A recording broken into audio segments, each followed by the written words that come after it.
Welcome, everyone, to Season 5, Episode 2 of the Hall of Fame show, where it's myself, Kirk Buchner, and Evan Nolan. We run NotInHallOfFame.com, the fictitious Athlete Hall of Fame, the fictitious Rock and Roll Hall of Fame, and the United States Athletics Hall of Fame. We're going to get back to work on that, my friend. We do, yeah. What I did have you- I have some videos I'm planning to let everyone know who's newly eligible at least. So Okay. Well, yeah, we'll figure that out. Maybe we'll start working on that a bit this week. But we are here to talk about some Hall of Fame related news. But before that, sometimes I break out the smorgasbord of shit. But I thought maybe I'd do a PSA instead. okay. All right, so we're recording this after Sunday Night Football, where we just watched Buffalo again go wide right. But Bills fans, I'm aching for you. But there's a lot of football fans who get annoyed by Taylor Swift. I get it. I'm not a Taylor fan. I'm not a Swiftie. Don't hate her. But I think a lot of us are just sort of tired of, all right, well, Kansas City scored, so we've got to now go to that shot of whatever she's doing in the press box, not press box, sorry, or her luxury box. I think some of us find it annoying. Yeah. I kind of do. So I'm bringing back something that I used to do. My friend and I, my good friend Dave, we would bring this out every time. We called it Brett Farving because Okay. it was when he wasn't playing and he was still on the sideline. It was like, how many times was he going to be? Would the camera go to him? Mm. So I mean, it's a drinking game. So sort of an honor that I got out red wine today because I thought that'd be something appropriate for that. So I told my wife, this is what we're going to be doing. If Kansas City goes to the Super Bowl, I mean, am I going to be annoyed by all those shots at her? Sure. But like Pavlov trained the dogs. Every time she comes on screen, I get some pizza or beer. I know I'm using wine as a prop today. And if you do that, you too can enjoy Taylor Swift and not say something inappropriate online on the X and get bombarded by the hate of the Swifties. You're welcome. I'd have to say Eminem's been on camera a lot too during Lions games, and nobody seems to mind. So It's different. It's completely different.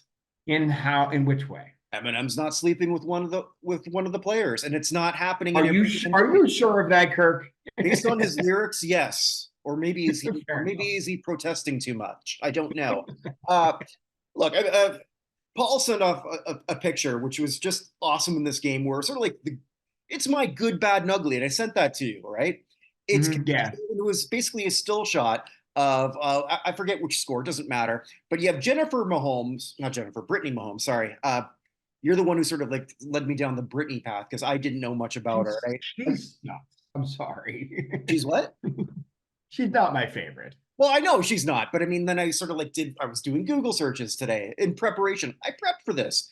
Why does everyone hate Britney? It didn't come up Spears right away. It came up Mahomes. So apparently a lot of people just dislike her. So I thought that was sort of the good, the bad, and the ugly of all that, because in that shot, you have a shirtless Jason Kelsey chugging a beer. And that's just sort of awesome. The bad in that we're just tired of Taylor. Or maybe that's the the ugly of, there's a poor Brittany clout chasing. This is her big. She climbed the highest mountain. What's going to happen when that relationship comes to an end? Maybe it won't. Maybe this time she found love, which I don't know what she'd write about then.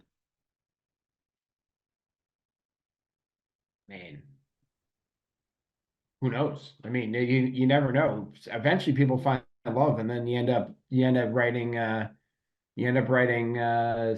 love songs, right? Could be.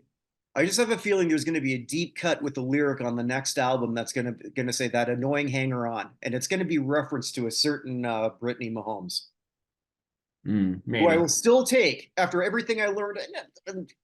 Other than she just seems to rub people the wrong way. I mean, the fact that they were high school sweethearts, I think, is actually kind of cool. So That's true. yeah. That works out a lot, I think, for a lot of these folks. Like LeBron married his high school sweetheart. Mhm. Uh, Tatum is with his high school, or I guess freshman of college sweetheart. Like the people who are with you before you become real famous are probably the people who are going to be there for you later. Right. I mean, I don't necessarily have so much of a. I then checked out her Instagram for the first time today, and I could see why. Maybe there's just something about her that people dislike. Whatever. Either way, Brittany way over Jackson. So there you go. Mm-hmm. I Okay. yeah. Yeah, well, yeah, I'll take Brittany over Jackson any day. Yeah. 100%. Yep. So yeah, that's basically what I'm advising everyone to do. That's what I'm going to be doing come Super Bowl, should the Chiefs be in. Fair enough. There you go. And that can help all of you. It can help relationships across the country. You actually Well, we'll, want we'll, her to be on TV. we'll yeah, we'll see. This is like, so I've said multiple times that this Chiefs team is a 2006 Patriots who Mm, made it to the AFC Championship game and then lost to Peyton. I very much feel like they've now hit their destiny. They've gotten as far as they're going to go. I hope that Baltimore's going to get through this, but we shall see. mhm. Although them getting the Super Bowl and the Lions somehow winning would be fantastic. So we'll get there in a second. Well, can you imagine that? So let's say Kansas City beats Detroit in the Super Bowl. I mean, the whole Rust Belt will then completely despise Taylor Swift. No, I don't know. I don't think so. I have no idea. Yeah, What do she's I? a Time Person of the Year, man. Come on. Yeah, it's right up there. Oh, actually, we should pour one out because there is a big Oh, giant. hold on, stop before what you're about to say. What? That's going to be my ugly. I'm pretty sure. Are you talking about the death of a periodical? Yes. Okay. I'll Yeah, wait. I'll that's wait. be the ugly. All right. So, Okay. Well, I'll wait. I'll move on. We've got some actual Hall of Fame related news. Quick mhm, off. Yesterday, during the UFC 297, former lightweight champion Frankie Edgar was named as the modern wing entrant for the 2024 class. So congratulations to him. Well earned. mhm. Big draw, former champion, successful title defenses, and people paid to see him. What more do you want out of a Hall of Famer? Yeah. Congratulations. I will say everything I've learned about UFC, I have learned against my will. So I have no idea exactly Okay. what this means, but congratulations. If he's deserving, good for him. I believe so. So then, Cool. go ahead. I said no. Cool. Yeah, I have nothing to attribute on UFC. So Okay. Awesome. All right. So then we've got two moderately sized ones. The mhm, International Ice Hockey Federation named their class of 2024. It's 12 entrants, and they're kind of all over the place. And they will recognize people that you've never heard of in certain direct elected awards, which is interesting, kind of cool. Maybe it helps with the whole concept of the word international. But I guess mhm, we'll get with the ones from the main countries here first. Uh, Natalie Darwitz of the United States, very, very, very good player. 12 years with the national team, 3 gold medals, 5 silver in world championship, and two didn't win an Olympic gold. That was when Canada was on fire. Oh, question for you. Sorry, I distracted myself. Have you watched any of the pro women's league in hockey? no.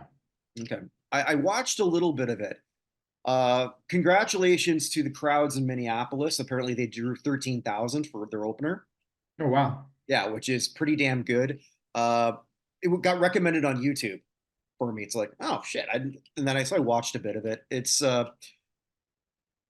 obviously it's certainly not at the level of any kind of a men's group. But that's fine. They're playing with intent. They're playing some chippier hockey than I remember the last time I ever watched women's league play. So congratulations to them. But this looks like this could work, for the first time because it never worked before. So I just wanted to mention that. Okay. Cool. Also, go I ahead. was gonna say that 13,000 probably outgrew the Timberwolves for years. It outdrew outdrew a lot of games that the Jets have been doing, and we're fighting you guys for number one. Mm. So, I mean, Yeah, well, there's the Bruins put 9 up on Montreal last night, so that was very exciting. here's a sentence I didn't think I'd say. So yeah, there we go. It's going to be a battle of number ones this Monday night between the Boston Bruins and the Winnipeg Jets. But Wow. that's what we legit have this for tomorrow night. So I'm pretty excited about that. Uh, Continuing on with the IIHF class, we got Mel Davidson of Canada. So he was a coach at 2006, 2010 Olympics. and 2007 Worlds. It's Melanie Davidson, but she goes by Mel. So that's on the women's side. Mhm. The biggest name is Jaromir Jagr. I'm doing this alphabetically, obviously. I Uh, got it. yeah, from the Czech Republic and Czechoslovakia in his early years, part of that dominant team in the 1998 Olympics, which we'll talk about a little bit later. Also, Here's bronze. here's I was to say, here's the thing. I thought you had to be retired because he started his 30th season. No, what was it? He's 52. He's been professional since he was 15. So I don't know. he's like, I guess not.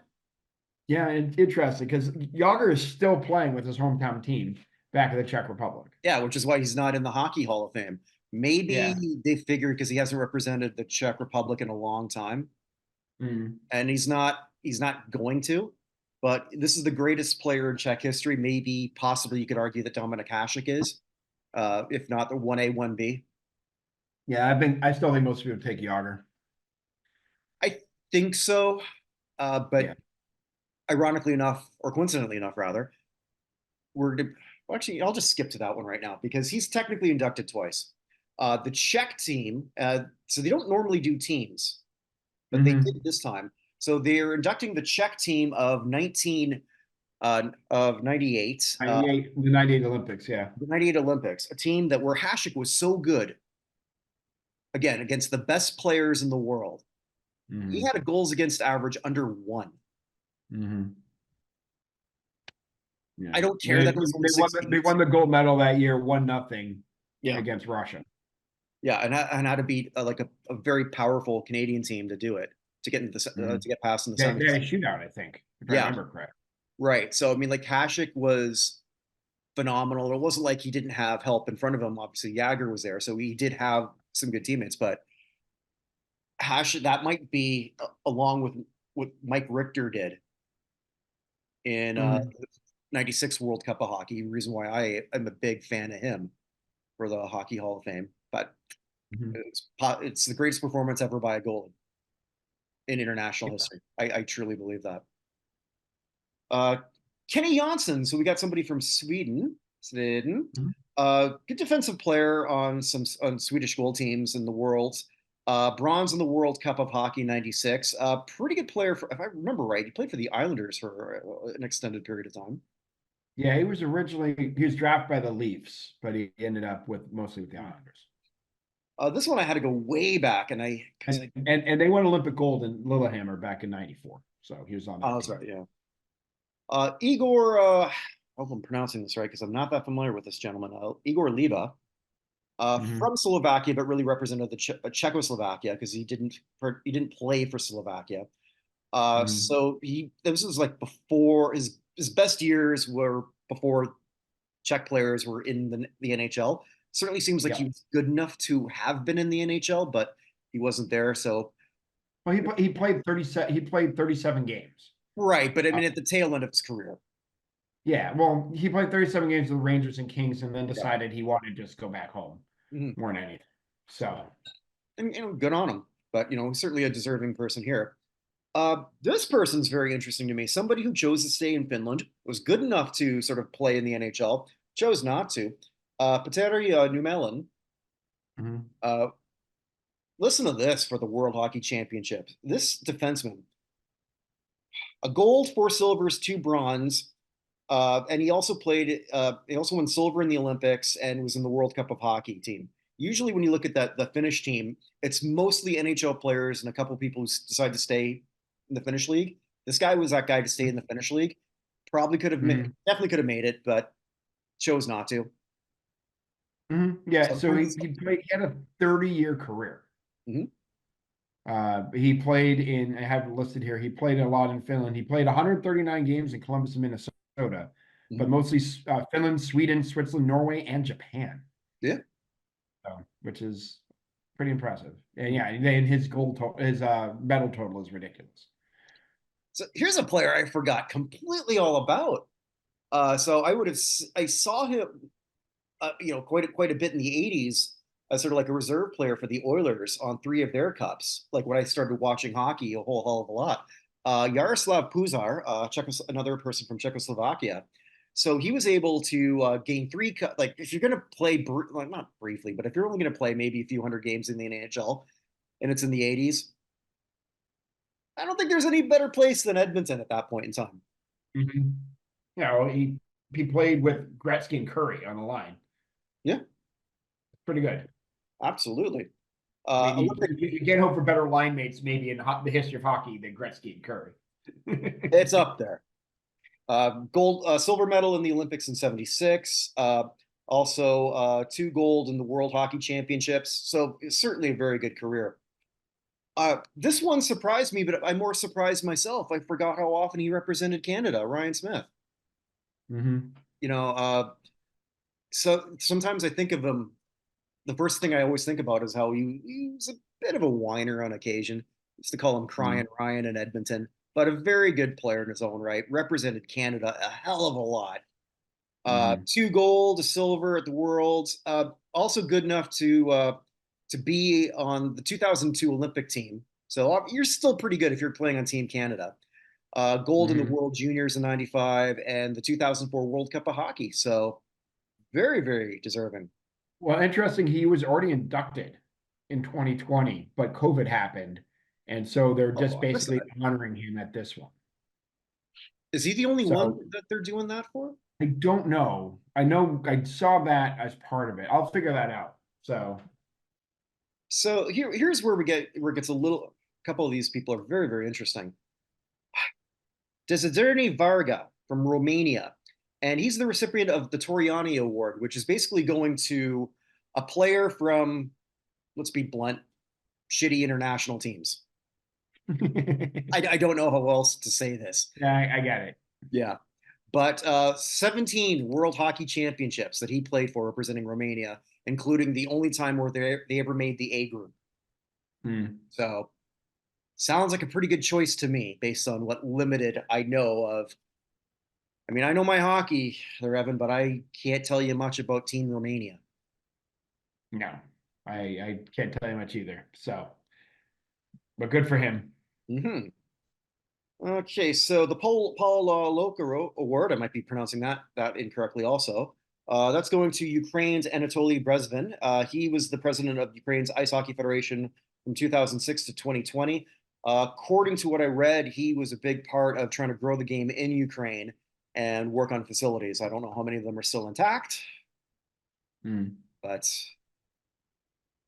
nevertheless, that's where we are.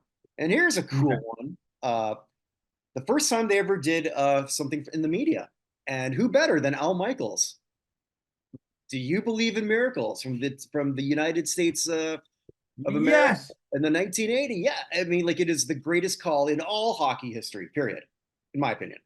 Not just international, all of hockey. Yeah. It blows my mind here that 43 years later, Al Michaels is still a part of my regular day or regular week in sports. Yeah, well, he was supposed to be working this postseason, but he apparently got, told not to. So it's a little bit weird. This is his first postseason without him.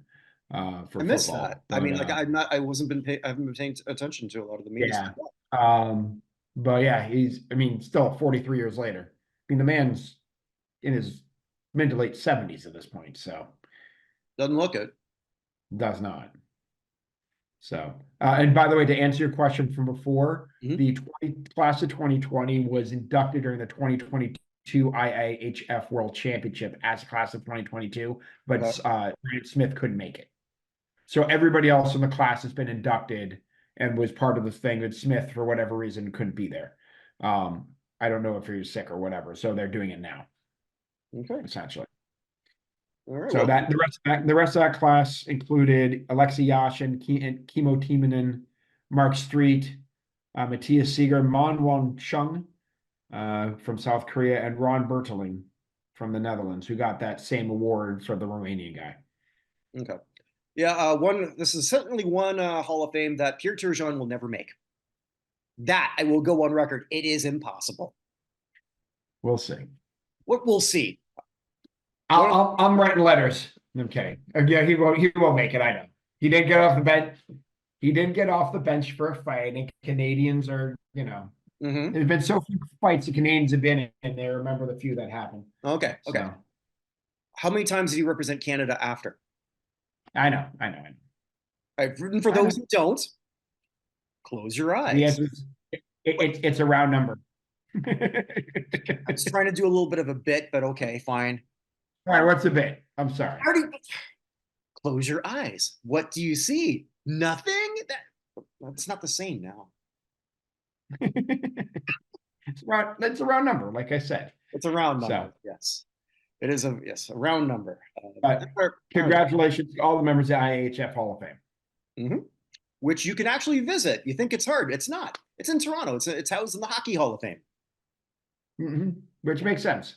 Yeah. Why have a whole separate building for it? Yeah. Maybe Where are one. you gonna put it?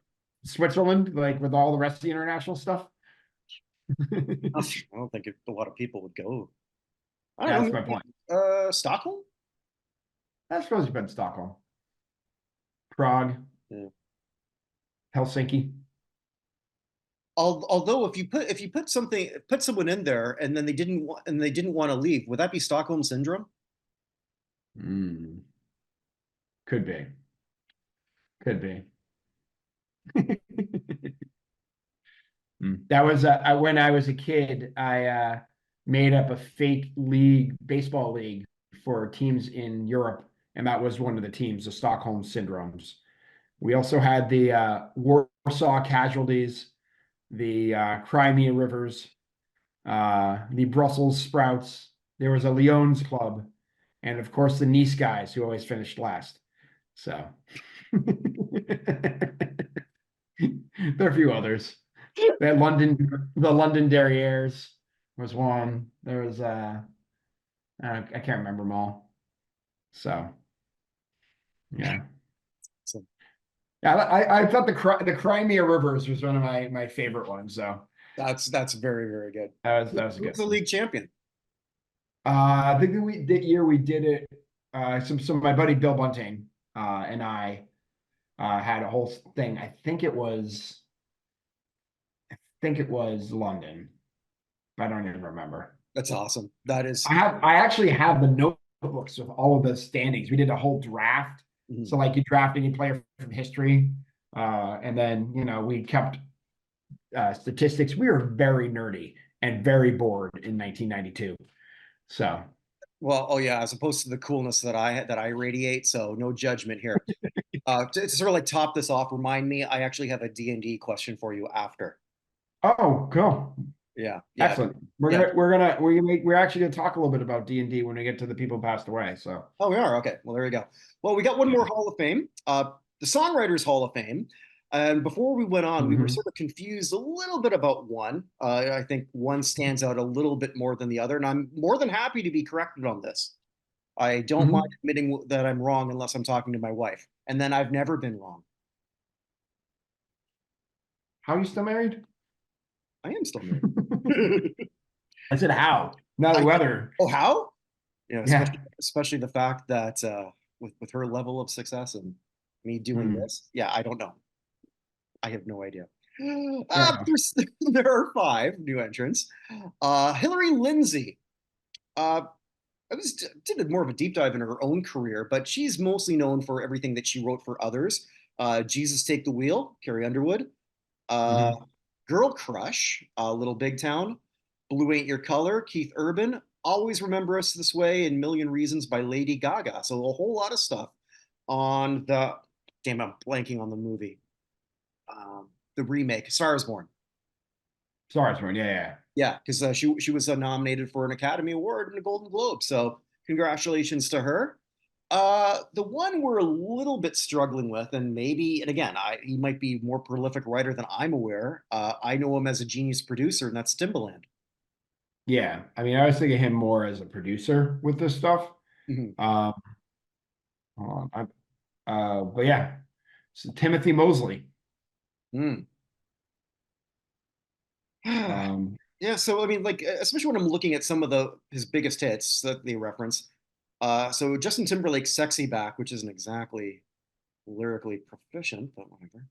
Missy Mhm. Elliott's "Get Your Freak On." I thought that'd probably be more from her, but what do I know?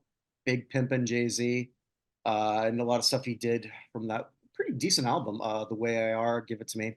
21-time Grammy nominee. I just feel like there might have been someone better to fill this slot, but again, I am more than happy to be proven inaccurate on his Mhm. on his writing prowess. I don't know. I do have to say I have a t-shirt I bought years ago from Mental Floss, which Mhm. it's one of my gold t-shirts when I get down to my goal weight, but it has a picture of a whole bunch of change and it says medium pimpin' on it. Um, it's like a whole bunch of quarters and pennies and nickels and dimes. So I appreciate Big Pimpin', if nothing more than for my sartorial splendor. There you So, go. yeah. All right, so here's I guess from the soundtrack of a lot of people's early '80s, almost literally. Hmm. Tim Pitchford. You probably don't know the name. I didn't, but he wrote a hell of a lot of songs that were a big part of my tween years, whether I liked them or not, because you couldn't escape them. Hmm. Footloose, Kenny Loggins. Fame, Irene Cara. Holding Out for a Hero, Bonnie Tyler. Hmm. All the Man That I Need, Whitney Houston, and one of my least favorite songs of all time. Let's Hear It for the Boy, Denise Williams. Let's hear it, for boy. I I'm always thought so, that was Whitney Houston's song for so long. I was always creeped out by it. Like, even though I was a kid when that came out, it's like, why is this woman, this grown ass woman, sort of like really in the video? She's always around, young boys and maybe situations she shouldn't be. I don't know. It was, Look, maybe he's no Romeo, but he's her loving one man show. Oh, oh, oh, oh, I don't know. That's just a personal thing for me. But what do I know? As we've established, not a whole hell of a lot. oh. Hmm. All right, and the last two are bands. Bill Berry, Peter Buck, Mike Mills, and Michael Stipe. You know them, you love them as REM. Hmm. Long overdue. REM is, Yeah, you'd think. yeah, absolutely. That's what I was like. REM's not in already. That's what I thought. So maybe Shiny Happy People's that bad that it kept him out for a while. Uh, that was Neil Diamond always said he wasn't getting in because you don't give me flowers to the Rock Hall. So maybe that Shiny Happy People was what kept. Look, Shiny Happy People is like Stairway to Heaven when I compare it to Stand. Oh, are you kidding me? No, I'm not kidding you. I I hate that song. I love Stan. Nah, hate it. Absolutely hate it. Okay, you're allowed to be wrong. We've established that that's a pattern with me. So there you go. And closing out is something that Evan taught me was about a band name about a dildo. I didn't know this. I'm glad to educate you. Steely Dan, Walter I Becker, and Don Fagan. I'm more than happy to get all my dildo information from my fellow heterosexual male friend. Yes, that's the only thing I know about them is that and Thin Lizzy are the two dildos from Naked Lunch. So it was a trivia question years ago when I used to do bar trivia and didn't have kids. Um, so that was the final question. Name either the two bands named after the dildos from Naked Lunch, and we came up with Thin Lizzy because we had no idea. We were just trying to figure it out what sounded like the best dildo name. So Another good one might have there, been 10cc. which one? 10cc. Yeah, yes, that would be good. 10cc wasn't on my radar back then. Um, Well, you weren't in love then. yeah, I suppose. Yeah. Yazoo. Anyway. um, Ooh, that's good. That's good. yeah, just coming up with them off the top of my head. Yeah. So And after anyway, after you're done, you're finished, you can get hit with the culture club. there you Let's go. let's get out of this. Wham. Yeah. Anyway, Well, let's segue out of this and look at people who died. that's not the best segue I've ever heard. But anyway, No, well, that's before we why that get there, sponsorship hasn't come in yet. by the way, congratulations to everybody who got into Oh the yes. Hall of Fame. We didn't Yeah, actually just like this officially one say last that. So. thought though. Steely Dan though, like REM, I want to say like aren't both of them first ballot, uh, first year eligible Rock and Roll Hall of Famers? I know REM was. don't know if Steely Dan got in first thing. It's been so long since I've opened up. Yeah. I've been doing so many of these other things. It's been so long since I've opened up my Rock Hall spreadsheet. Yeah. Um, But I guess I if don't know if it's like Steely they Dan was are, first ballot. because to my knowledge, REM didn't really get a lot of help writing their material. I don't think Steely Dan did either. I mean, they were Hmm. production and like perfectionists. I just don't see Yeah. that. So Um, it's let me just say. interesting with that criteria that they come up with. Yeah, I mean every Hall of Fame is going to be interesting in how they come up with stuff. Ours.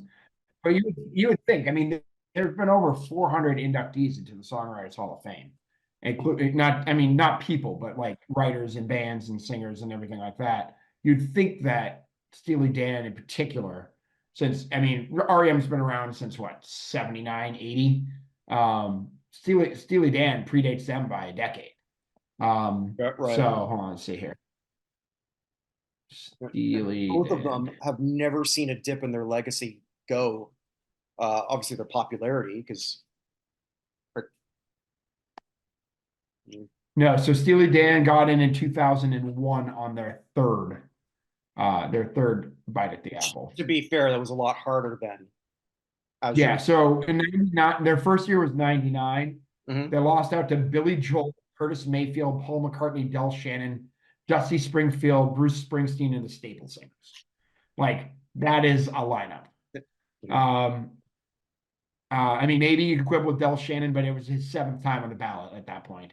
No, I And love two, Bill Shannon. we lost out to Eric Clapton, Earth, Wind, and Fire, The Lovin' Spoonful, The Moonglows, Bonnie Raitt, and James Taylor.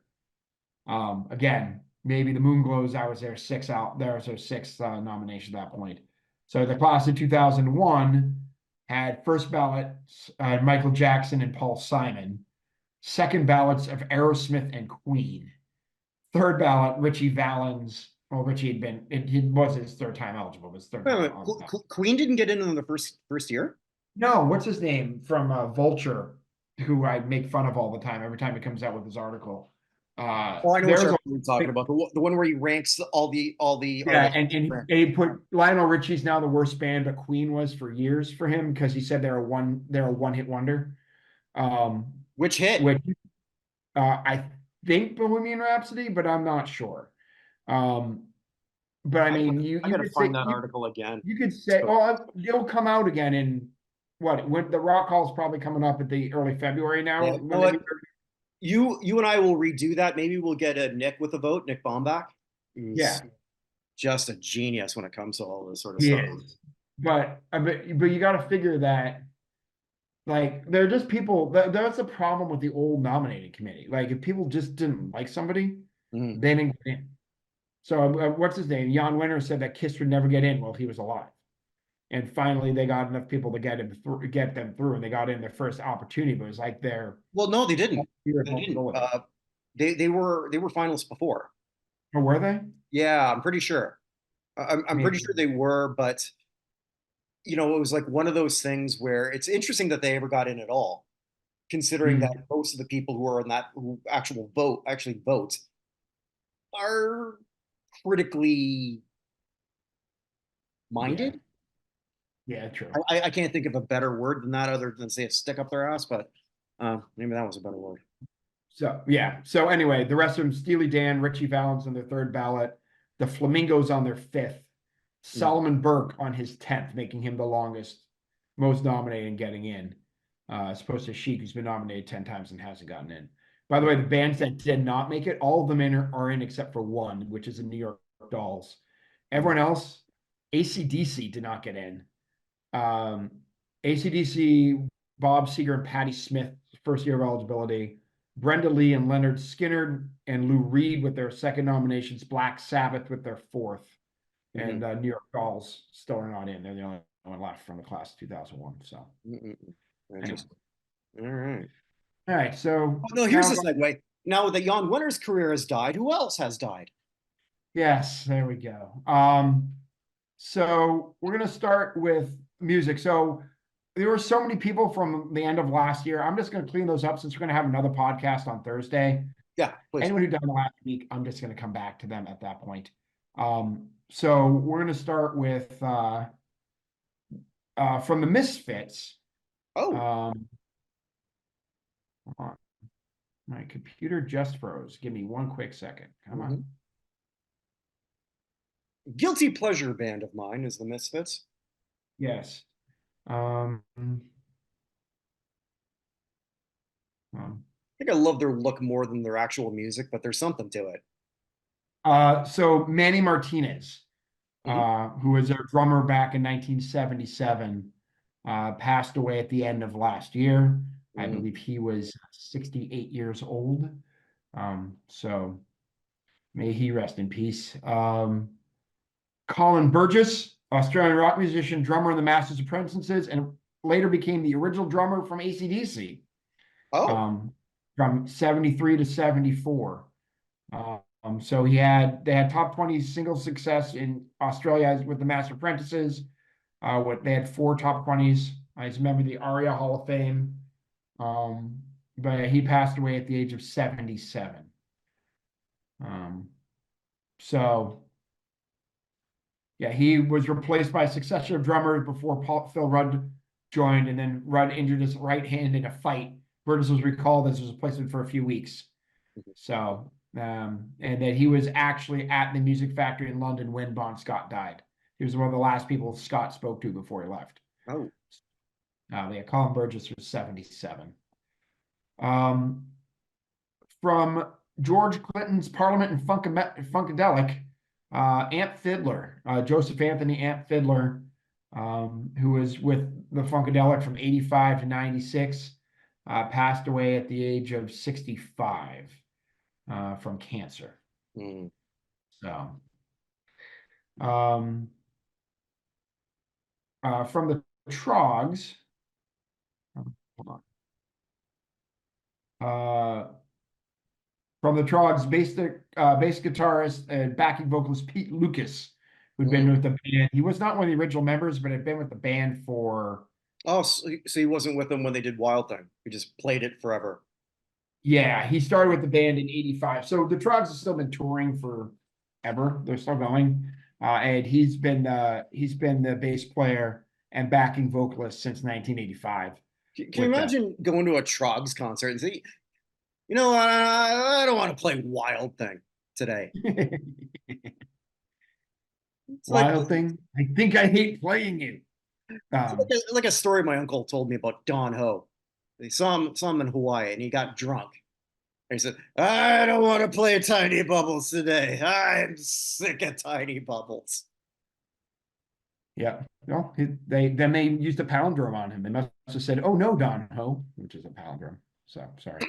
Um, uh, what are the original members of the Chicks, or the formerly known as the Oh Dixie yeah, okay, this Chicks? one I read about. Yeah, yeah.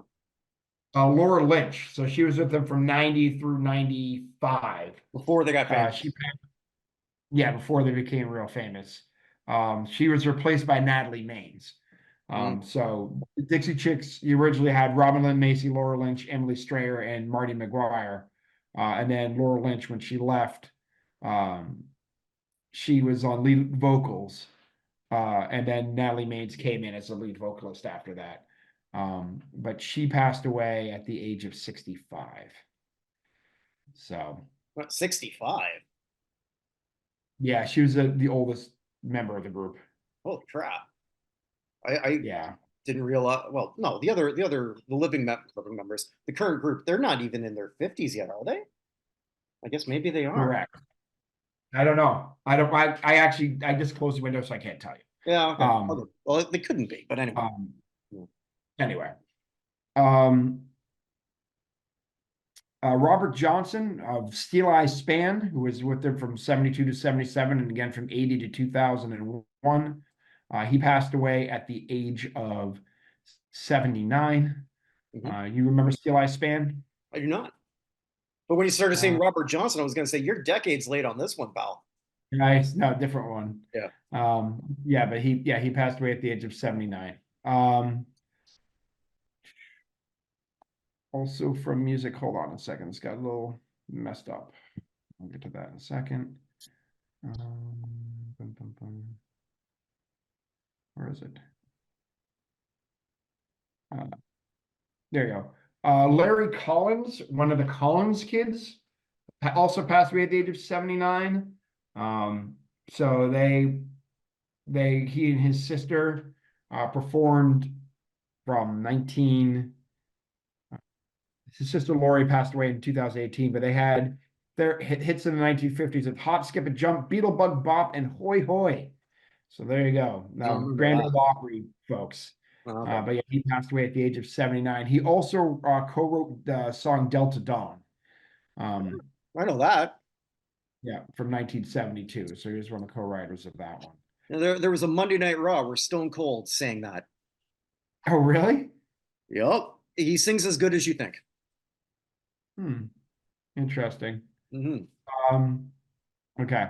So I think we're out of music. Okay. So I would like to point out though. Oh no, I'm sorry. There's one more. Okay.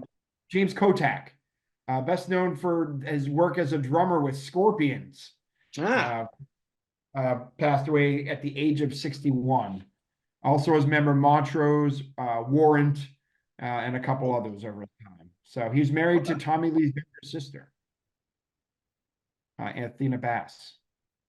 I'll think of the joke after we're done. Probably it'll come to me tomorrow and I'll message you. I just don't know what it is. Yeah, he was actually fired from Scorpions in 2016 because of alcoholism, which is probably not that surprising. But yeah, he No. passed at 61. Okay. So going into other things, Maurice Hines, the older brother of Gregory Hines, the famous dancer who passed away years ago, passed away at the age of 80. I'm not familiar with him. Was he a dancer too? He was, hold on, I just closed it. Okay. Yes, he was an actor and dancer as well. Okay. We'll leave it there. I'm trying to get through these folks so we make sure we get there. Anna Ophelia Murguia, better known as Mama Coco from Coco. She was a very well-known Mexican actress, but we all know her probably from that. She was also in Dune, among other things, but she passed away at the age of 90. No kids, so I don't see on any of this stuff. Coco is really freaking good. You should go see that one. My wife in the background just put her hand up and said, "Yes, I should." Yes, Coco is fantastic. Yeah. Oh, I'm sorry, I missed one other person for music. Tommy Talton, a member of the 70s rock band Cowboy, and also a backing man with the Allman Brothers. Oh. He went on to play with Greg Allman as on Allman's first tour as a solo artist, as well as playing several Allman Brothers band songs on on Brothers and Sisters. Also played with Johnny Rivers, Paul Butterfield, Billy Joe Shaver, Dickie Betts, Kitty Wells, folks like that. Martin Mull, but he passed away at the age of 74. I knew there was He one played more. with Martin Mull. He did. I didn't know that Martin Mull did anything musical. I mean, he's Canadian. Of course he did. Martin Mull? I thought he was. Well, was he on? No, he was on SCTV, right? You know, Martin Short. Yeah, Martin Short's Canadian. I don't know. Martin Mull just seems like he's Canadian. I don't think so. Oh, I gotta look that up now. Oh. Martin Mull. I was going to bother both of us now. He's from Chicago, so no. Anyway. Oh, what kind of Windy Cityite are you? Is that a word? Windy Cityite? I'm a transplanted one. I know. I knew the answer was not a very good one, but I just wanted to run there. Yeah. I do not root for any of the local teams. During karate class, the sensei was talking about the Bears, and my daughter said, "What sport do the Bears play?" And the sensei was like beside himself. And I'm like, ask her about snakes. She does. I don't need her to get involved with a losing proposition like the Bears. Yep. A spit take of red wine would have been catastrophic for this laptop, so I'm kind of glad I was able to control that. I'll try to keep the time. I'll try to keep the timing down a little bit less. Oh, don't! I love. That's on my part. It's on me to exercise self-control. Okay. Perhaps the greatest rugby player in the early history of New Zealand imagine him as like the Babe Ruth of New Zealand Okay. rugby. Des White passed away at the age of 96. Okay. So I know he nothing has, about rugby, so yeah, he still has the record for points scored in all matches, and has he had 467 career points and 7 tries and 233 goals, which is a lot of points. But he played in the 40s and 50s. So I just want to point that out, because if you ever get the best in the sport, it's probably good to at least mention them. Mhm. For the Canadian Football League, four-time CFL West All-Star Jim Hayton passed away at the age of 79, played for the BC Lions, Winnipeg Blue Bombers, Hamilton Tiger Cats, and the Montreal Alouettes from 69 through 81. Also passing away from football, member of another All-Star member of the Hamilton Tiger Cats, Willie Bethea. I don't think he Oh, I has any remember him. I don't think he has any relation to the other Buffet, the Buffet in the Pro Football Hall of Fame. No, no, Alabama Buffet. yeah, but I remember him. Okay. Yeah. He was a halfback, fullback. He passed away at the age of 85. Mhm. Um, Another multi-time. It was a bad time for the CFL. Burke Dales, CFL All-Star in 2010, 2011. And then, well, I guess 2006, 2009, 2010, and 2011. Passed away at the age of 46. Ah, I don't know what he passed for. He's actually the cousin of Jason Arnott. oh, okay, the hockey player. So, yep. And his sister, Stacey Dales, Mhm. is a WNBA player. If you Another remember. former Oiler. And that's going to be another theme because I'm going to be talking a bit about that team shortly. Um, Member of the Super Bowl 18 winning Los Angeles Raiders of Anaheim. Just kidding. Los Angeles Raiders of Oakland of Las Vegas. Jack Swearick, the linebacker, passed away at the age of 64. Don't know what he passed of. Marty Amsler, a professional football player, played with the Bears, Bengals, and Packers from 65 through 71. Member of the NFL All-Rookie team in 67. Hmm. He passed away at the age of 81. Things interspersed here. Frank Ryan, probably the best known of these folks, former quarterback of the Los Angeles Rams and Cleveland Browns and Washington Redskins, NFL champion in 64 with the Browns, three-time Pro Bowler from 64 to 66, two-time NFL touchdowns leader in 64 and 66, member of the Cleveland Browns Legends. He Mhm. passed away at the age of 87. 16,000 career passing yards, 149 touchdowns, 111 interceptions, and a 51% completion rate, which back for the 60s and 70s was honestly not all that bad. Yeah, especially that TD-INT ratio for Yeah. that. So he's fourth all time still in passing yards in the history of the Browns, behind Really? That would uh, still put him number one with the Bears. that would still put him number one at I actually 13,000 don't yards. know that, but probably I don't know how many. It wouldn't put it this way. He'd be no worse than number two with the Bears with 13,000 career yards.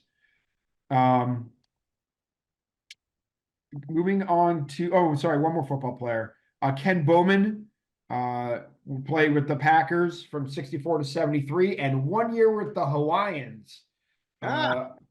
World League. But he two-time Super Bowl champion, member of the Super Bowl 1 and 2 teams, three-time NFL champion, member of the Green Bay Packers Hall of Fame. He passed away at the age of 81. All right.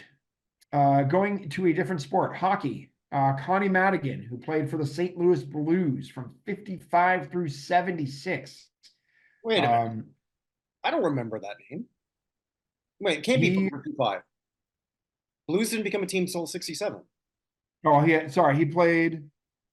I apologize. He played with the Blues, his main team. I'm sorry, his career lasted from 55 to 76. Okay. He played for Fort Wayne Comets, Portland Buckaroos, a whole bunch of stuff. He also had a minor role as Mad Dog Madison from Slapshot, the legendary hockey goon. Oh, okay.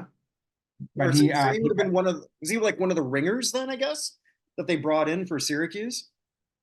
He may have been. I'm sorry. He was the old. That's the other reason I have this. He was the oldest rookie in the history of the NHL.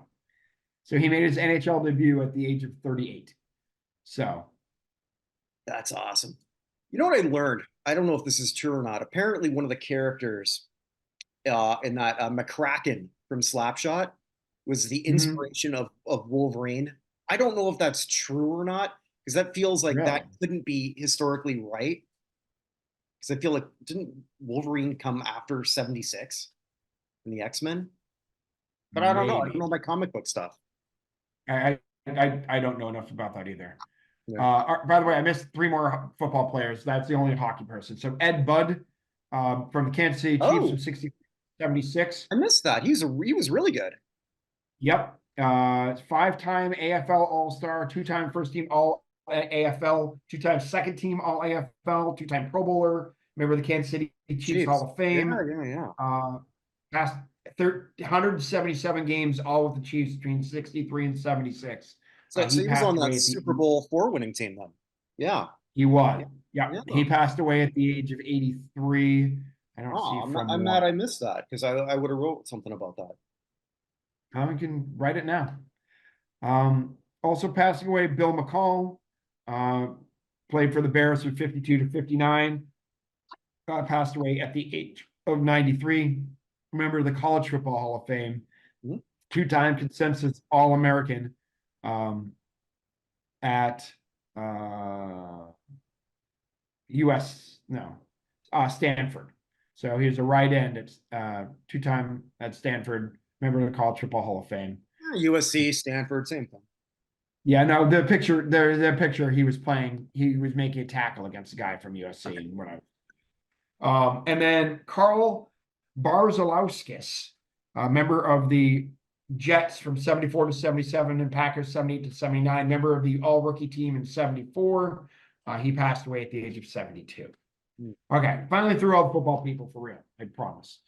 Um, from baseball, Billy Gardner, who played with the Giants, Orioles, Senators, Twins, Yankees, and Red Sox from 54 through 63. Also managed the Twins from 81 through 85 and the Royals in 87. Won World Series with the 54 Giants and the 61 Yankees. He passed away at the age of 96. There cannot be that many members of the 54 Giants left. I can't imagine. Well, wait a minute. I thought you were Giants. Willie Mays is still alive. That is true. Willie Mays is still alive. But there again, he's got to be Member close. of the United States Athletics Hall of Fame inaugural class. Oh, there you go. Fantastic. Yeah, you like that? That's how you do this. That's how you do a Um, segue? that's how you do a segue. That's the clip Um, we're gonna send off to the Segway people, not the yeah, other ones I do. we need segue to take care of us.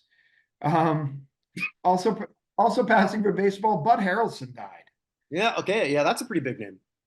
at the age of 79, two-time All-Star in 70 and 71, two-time All-Star World Series winner with the Mets in 69, and then as a coach in 86, won a Gold Glove in 71, member of the New York Mets Hall of Fame. A career 236 hitter, but one of the big folks, and probably um, But he was the that classic back then, good glove, no hit infielder, if I yeah, remember right. From what I've read about him. Like back before. What do you mean a shortstop can be 6'4" and hit 30 home runs a year? yeah. So yeah, so he was also very famously involved in that fight with Pete Rose during the 73 Right. NLCS, where Yeah, Joe Pete Rose was Morgan, trending yep, when Wilson passed away. yep. So that was when Rose slid into second base. Mhm. And the game was nearly forfeited. The stadium crowds threw objects at him, causing Sparky Anderson to remove the Reds from the field until order was restored. So, yeah. So imagine trying to trying to calm down the fans, and it's Yogi Berra, Willie Mays, Tom Seaver, Cleon Jones, and Rusty Staub. We're out there trying to calm everybody down. But it was all sparked by saying that the previous game that the Big Red Machine looked like me hitting today. That's how bad their offense had been, Mhm. and that got real pissed about that. But Bud Harrelson was 79. Mhm. Couple of coaches from Don Reed, who won the NCAA Division 1A championship in 1995 with Montana. He passed away at the age of 90. And around here, very big name, Joey Meyer, the coach of DePaul from 84 to 97, which is really DePaul's heyday. Passed away at the age of 70. Basketball or Basketball, yeah. okay, yeah, okay. I didn't know we moved to basketball because I was thinking, did Paul have a heyday in baseball that I missed? Yeah, no. I was going to coaches. So one was a Okay, sorry. football coach. Okay, my bad. Yeah. Yeah. So he was the coach of the year in 1987, the CBS Chevrolet Coach of the Year in 87. So Well, I wonder if you won a Chevrolet for that. you should have. Sticking with basketball, Herb Cole, former owner of the Milwaukee Bucks, passed away at the age of how old was he? Born in 35, passed in 2023. That makes him 88. So Herb Cole was 88. Also from basketball, Eric Montross passed away since we last talked about this. Yeah, I remember. Draft pick of the Boston Celtics. Yeah, well, he was a Raptor too. He was a Raptor and a Maverick and a Net and a 76er and a Piston.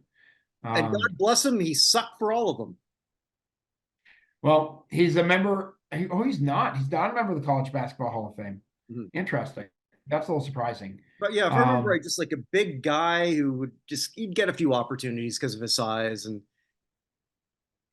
could rebound reasonably well. But I mean, like I shouldn't speak ill of the dead. But you know what are the probably this might be. I don't know if this is the first time, but it might be I can't remember the last time. This might be the first time we've ever talked about someone who passed away that I actually saw live play. For me, I mean, I'm sure there have been people, but yeah, I've seen Montross play live as well. Yeah, in high school. So high school. Yeah, because he played for the Celtics. I did see when he was in high school. I saw him when you were in high school. Okay, I thought like you went to see him and play high school ball. Sorry. No. Okay. But yeah, so he was part of that in the 1993 Tar Heels team that beat the Fab Five in the 1993 championship. And I still remember when he was drafted by the Celtics, he became the first player to take the number 0.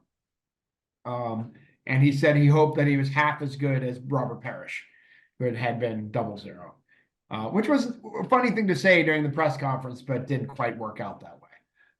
But yeah, he died of cancer at only the age of 52. By all accounts, one of the nicest men ever.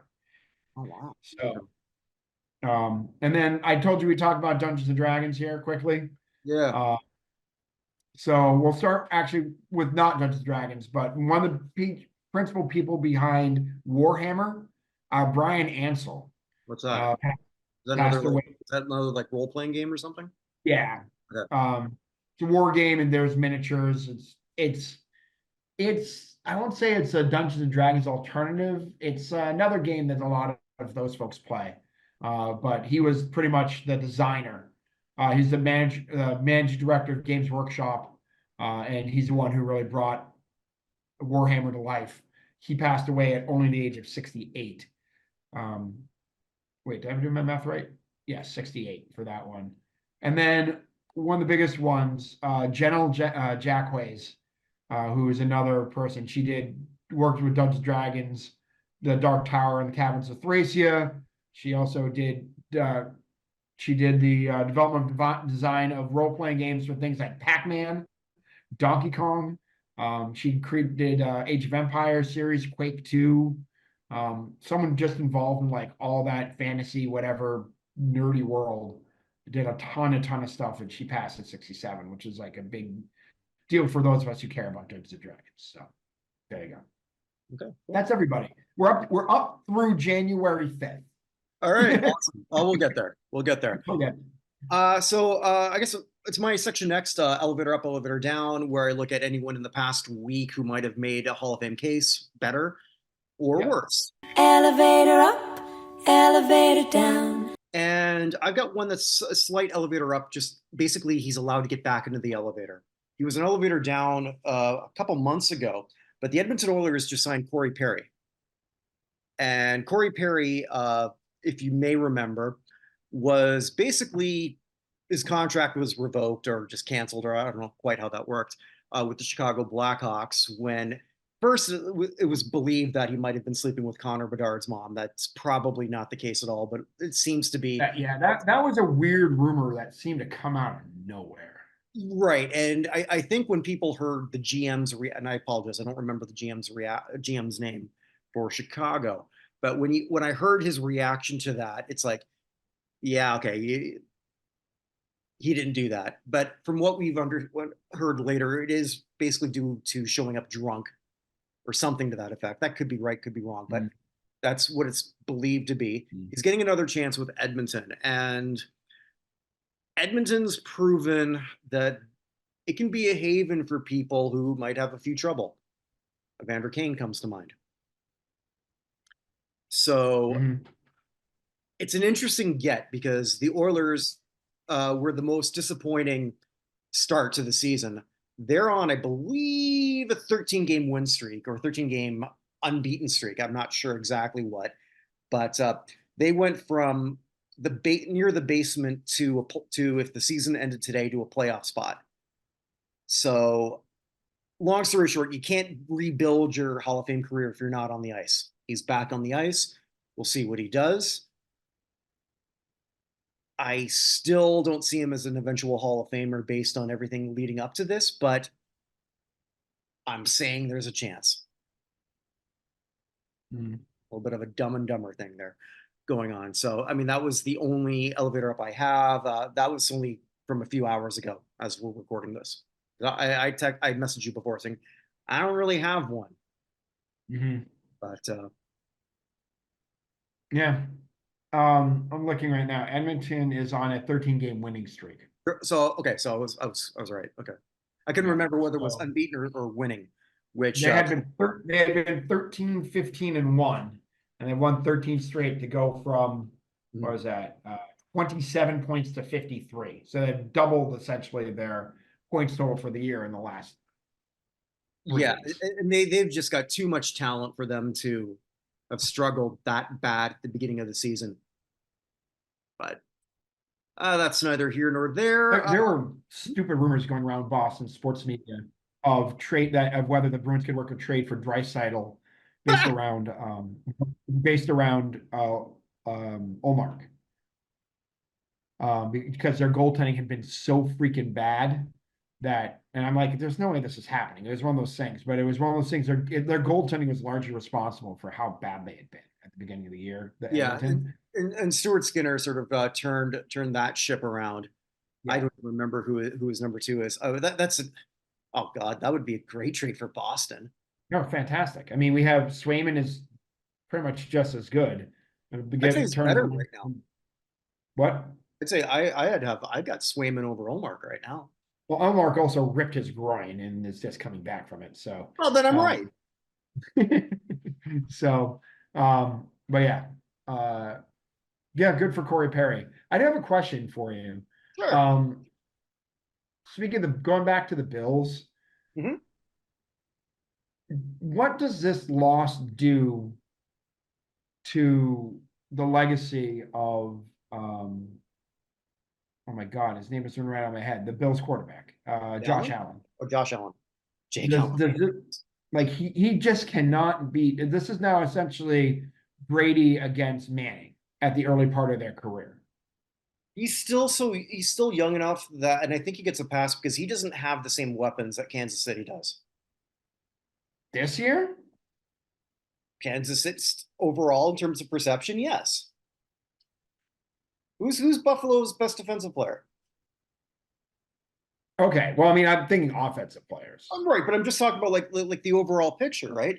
Like, remember, it was like a month, like 6 weeks ago. You said the Bills were cooked, and I agreed with you. Yeah. So I mean, and then they went on a tear to land that number 2 seed. So I mean, Kansas City too, and I just made their 6th straight AFC championship. That's got to be a record. No, the Patriots are way ahead of them. No, and 6 in consecutive? Yeah. What's the Patriots consecutive? I think it's 10. Is it 10 consecutive conference finals they've been into? Consecutive AFC championship games. 11. No, Oh, hold on. 8. 8 straight. 8. Okay, so I wasn't 2011 through 2018. all right. So I They wasn't played. as close as I thought. I thought there was more gaps in there. Either way, you've got this juggernaut of a team. I don't know that his legacy takes a beating. I think he gets a pass for another couple years. Now, when you look at this game, you can look at the kicker and blame him. But I mean, to be fair, you're in Buffalo. Never let it come down to the kicker. I don't know. I mean, like I think someone maybe representing Buffalo who watches it more closely than you and I do can sort of answer that. On the outside looking in, I feel like he's still getting a bit of a pass. And I think that there's a lot of people thinking that Allen is still like the best player there, and they got to surround him with better pieces. I mean, and to be fair, he threw what, a 70-yard bomb that hit Stephon Diggs in the hands, and Diggs just absolutely dropped. I mean, that was one of the most beautiful passes I've ever seen in my Great. entire. It was beautiful. McDuffie had a great game today, just like all over the place. I mean, Kansas City was the better team. It's one thing like if you get there and then you choke, like Dallas. Right. Buffalo they've had better teams than this fail. Oh, true, certainly. So But this is the worst Kansas City. This is the worst Kansas City team overall in my, I don't know, the last half decade. That's a fair statement. So if they're not going to beat this team, because you got to figure next year the Chiefs are going to be like, oh wait, we need to get him more receivers than just a rookie. Because Kelsey played great tonight, but Kelsey's not the same player. And I'm sorry, Mecole Hardman is not their answer. So they need offensive talent for him. But if you're not going to beat him this year, I don't see how they're going to beat him going forward. I just think this is bad for Josh Allen is now early Peyton Manning against Brady. Now Manning eventually got through Brady but Manning was in a better spot because Manning always seemed to get a pass, and he was always considered the best quarterback at some point in time. Allen has always been in that top tier, but has anyone ever said that at this point, that's true. Is he number one? Yeah, Mahomes is number one. Right. Now. And now he's playing the hottest quarterback right now in Lamar with a phenomenal defense. So we'll see what happens. I mean, personally, in terms of like overall entertainment, I want to see San Francisco versus Baltimore. In terms of who I want to win, of who's left is Detroit, because but my son who decided 2 years ago he was going to be a Bengals fan for life. Don't ask me why. They're in the Super Bowl and he took it very hard when they lost. He's now a Lions fan for the rest of this. He's still a preteen. He gets a pass on this sort of thing. If he does this in his early 20s, you tell him that Kirk's going to have a problem with him.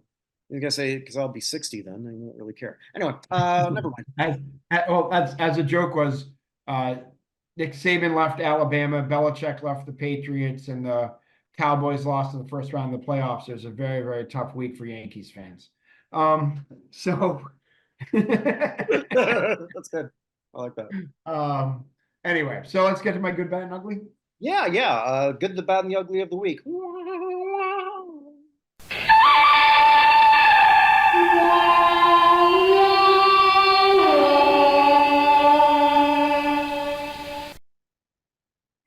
I actually want to do it in order this time. Oh, so wow. good, bad. Look at you. Which I normally don't do, but I'm going to do it this way. First of all, very quickly, this is the main thing. I do want to give congratulations to the Detroit Lions. I'm 45 years old. During my lifetime, they had won one playoff game. In the last 2 weeks, they have now won. They've doubled the number of games they've won. I guess tripled it technically. So congratulations to them. I don't know if they're going to be able to beat the 49ers. I feel better about their chances. This is Allen's dumb because they would never play the Ravens in the Ravens Stadium during the playoffs. I feel like they have a much better chance playing in San Francisco than they would in Baltimore, if that makes sense. So I think their chances are better against the 49ers than against any of the other teams in their stadium. So it's possible if Purdy plays as badly as he did yesterday, I think the Lions have a legitimate shot. So anyway, I feel good for my friends who are Lions fans, particularly my buddy Louis Sabong, who is a lifelong Lions fan, born in the Philippines, but has been a Lions fan his entire life. I hope Louis. Let me guess, because of Barry Sanders. Probably, yeah. I mean, Louis. I never asked Louis why, because he's not. I don't think he actually grew up in Michigan. Yeah, but if he's your age, right, then he would have let in his coming of age. Barry was. Yeah, that's probably what it was. Yeah. But yeah, Louis is the longest suffering Lions fan I know, so I'm hoping he's celebrating tonight. Even if they don't do anything else, the fact that the coach who said we're going to bite their kneecaps off got this team to the NFC Championship game is kind of amazing. So good for them. But the person I really want to spend some time on, and I know that we don't necessarily talk about college women's basketball that much, but Tara Vanderveer, the coach of Stanford. Oh, this is another good because of the record she just tied or broke. Yeah, she became the winningest basketball coach in NCAA history, passing Coach K. She beat Oregon State 65-56, giving her 1,203 career victories as coach. And that is a nominee coming up because she was a nominee first. Yes. She will be a nominee again for the United States Athletics Hall of Fame in the coach division. Yeah, there you go. Like that. That's two. I'm impressed.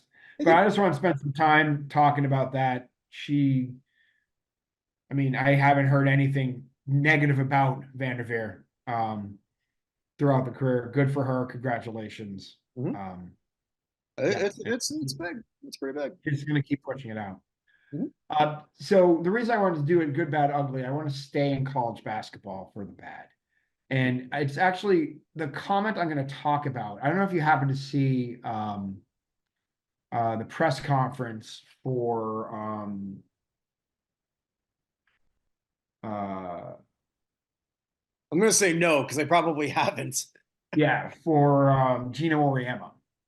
No. So Gino's sometimes very thoughtful, sometimes a raging a-hole, right? This time it was a thoughtful, interesting answer. I don't know if I fully agree with him, but it was at least something to start with, and I think he's right. NIL is made it in such a way that players are able to jump from place to place, whoever's going to do increase their market value, and I understand that.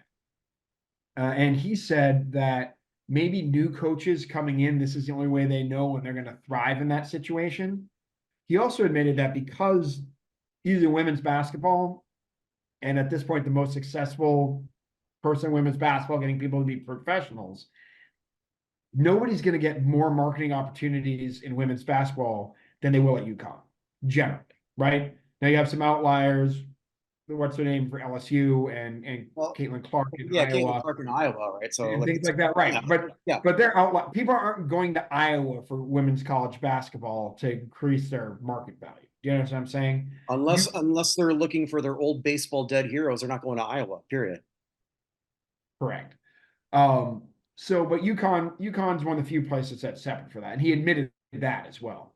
Okay. But what he said is he doesn't understand how old school coaches are going to be able to coach if people are jumping every year, right? It's like you work real hard with a player, you make him good, get him somewhere they're going to go, and then they just jump to the next place to get him stuff. And what this is going to do, and maybe needed to be, this is a reckoning that's been coming for a while. But what it's going to end up doing to college basketball, right? Because this whole thing, all the leagues changing, everything else has been driven by football. It just has over the last decade. And it's looking like if we are going to get any promotion relegation, we're going to get it in college football. We may be without conferences coming up, or we'll have four 16-team conferences that are regional, and then we'll have sub-regional conferences where teams can go up and down into each of them. Yeah. Which That's what it's looking like for college football. Now, basketball is not going to have that same thing, but it's facing a situation in which, like, it's going to fall apart. Like, most of these college sports are going to fall apart with the way that I'm not saying that players shouldn't get it. They should get every dollar they can absolutely get, right? No, they shouldn't be doing this. But the fact the NCAA was so woefully unprepared for this, despite the fact Ed O'Bannon sued them in 2008, I think is when he started with that, and they should have seen this coming. There's the jumping of ships and all this other stuff constantly is going to be a problem. It's at least something, like I said, I don't fully agree with them on everything, but it's at least something to look at, and it's going to be something which is going to be for the second most popular sport in college, and maybe Yeah. further one on down the line. Yeah, and I've got a thought. I forget who was subbing for you that week. I brought up Angel Reese and like another thing. Angel Reese, that's one from LSU. I forgot her name when I was talking. And who sort of ties in with a lot of these new changes with everything, because there's been a few things that I watch, because again, it's such a weird thing to say that there's left-wing sports and right-wing sports. There is, and I watch them both to get as much perspective as I can. Which will be sort of like relevant later when you talk about your ugly, because I actually know what it is. We don't. I usually don't. We saw something with her where she sat out a few games, but we don't know why. And now that this is the first time. God, it's the first time in a small child's lifetime where this is actually possible for anyone to really make some decent money legally. Angel Reese and Caitlin Clark are the two most marketable female basketball players, period. Correct. It is crazy considering that they've never played their combined pro games are 0. Yeah, well, I mean, the most marketable women's basketball players I can think of are Diana Taurasi and Sue Bird, and they're Sue Bird's retired, and Diana Taurasi's, I don't know how much more she's got left. Yeah, my point is they're the most well-known basketball names in women's basketball names in the country generally are someone who's retired and someone who's getting close. Right. So you've got Angel Reese. I don't know what it was, and it might have been something personal with family. I have no idea. It was never made public, but it was believed. Again, I don't know. So I want to. Yeah, we got it. With 1,000 pounds of salt here. Here she's getting some money while she's still in college. Now, we've seen college celebrities before, but we've never seen college celebrities with cash before. Correct. And they're 21, 22. I've got to expect her to sort of like have the rationale that I have as a 51-year-old. How? I mean, like, we are going to see so many more of these. And it's actually amazing that the first one, possibly the first casualty, or the first one that we've seen of this, who might be doing something that she shouldn't do, is a female, which is crazy considering the separation between men and women's sports and popularity overall. But one thing, though, in our lifetime that will remain common in your kid's lifetime, your son and your daughter, the NCAA will be a mess. Oh, God, yes. And it will be allowed to exist because it is free minor leagues. Yep. Yeah. If I'm the NFL, I've got no incentive to change it. Yeah, well, that was one of the complaints we always heard about people being mad that professional or that college players were leaving early from college to go to the NBA and NFL. Was part of that race base because those are mostly African American players? Yes, it was. Yeah. But one of the other problems that both those sports have that hockey and baseball don't is hockey and baseball have actual minor league systems, which are designed to help grow these people through. You get cut from a football team, like for years, I guess you could go to NFL Europe and hope somebody noticed you, right? There's no other real system to go to, right? College basketball, I guess you could go to play for the Globetrotters or the Generals. But I guess there's nowhere else really to go, or China or overseas. But at least now these football players, right? Now they can make something as a college star. So like, let's take one of the biggest tragedies in the last 20 years, Maurice Claret, who Yeah. sued unsuccessfully when he was an Ohio State running back. He said, like, I'm good enough. I want to get paid now. And he couldn't do it. And he eventually did get in, but he was bitter. He was a head case and he got injured. Mhm. I think he's in jail now. I'm not even sure. Or he went to jail. I know that much. I don't know where he is at this point. But I mean, like, at least if this in this system now, Maurice could sort of like make some money in Columbus. He could do something, right? Oh, in Columbus, Ohio State is God. Correct. I say football. So at least he'd be making some money. He would get to make some money off his name. And again, and I've had this argument with people so many times. And I'm so glad, I guess, the way I'm sort of thinking one. It's like, well, they're getting a free education. Well, okay. Yeah. But I mean, that's the whole thing. Bob Huggins' graduation rate at the University of Cincinnati was 0. Mhm. He had 0 people graduate at the university. He didn't even actually have one graduate accidentally. He had a 0% graduation rate at the University of Cincinnati. So what kind of education are these folks actually getting? Like that's one of the complaints that Notre Dame boosters, one of the things that makes Notre Dame thinks makes them different than everyone else is the players actually have to go to class. They actually have to do stuff. That's one of the things they make them do. And then North Carolina had people actually taking tests for their basketball players and got like the minorest slap on the wrist for it. Like there's just that is such a bullcrap thing. There's so many of these guys leaving college who still don't freaking know how to read because it wasn't important for them to actually know how to read to any of the people who are helping them along their way in the Back to career. the high school level. People giving them these free educations. Yeah. How can you get a free education if you never had to do anything in school all the way through? Yeah. What are you going to do? Yeah, I mean, but in some ways it can work. I think I told you about the guy I met in Barbados, right? Who, Yeah. yeah, and I'll just repeat that story. He was good enough to play college basketball, played at Wichita State, and he knew that he wasn't going to be a superstar, but he got his degree in agricultural economics or something like that, or agricultural technology. I apologize. I don't So know. basically, what every Wichita State student uses, I guess, based on. No, I mean, like he became Hey. one of the biggest, most successful runs one of the most successful farms in Barbados.